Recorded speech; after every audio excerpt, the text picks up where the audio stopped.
روایاتو کشته پیغمبر کریم حضرت محمد مصطفی صلی الله علیه و آله نه روایت ده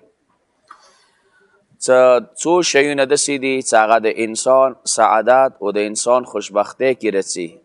هغه نه یو شی والمنزل الواسع څه دینې مو خبرې وکړلې، یو وسیع او عریض کور انسان ته څه نصیب شي چې هغه صحن کلاو دی، هغه کمرې کلاو دي، هغه کې ولمانو کار کیږي، هغه کې دی مؤمنانو دپاره فایدې رسولې دپاره یو وسیع کور جوړ کړي. دا د یو مؤمن یو د مسلمان خوشبختی علاماتو نه دی.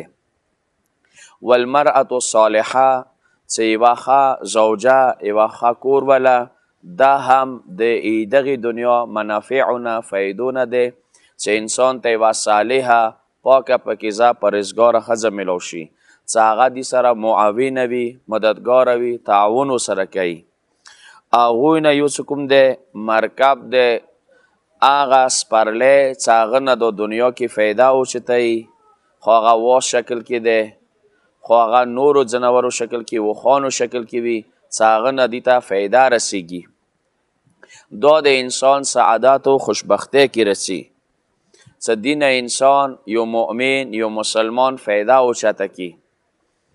پروردگار متعال دې دپاره پیدا کړي دي.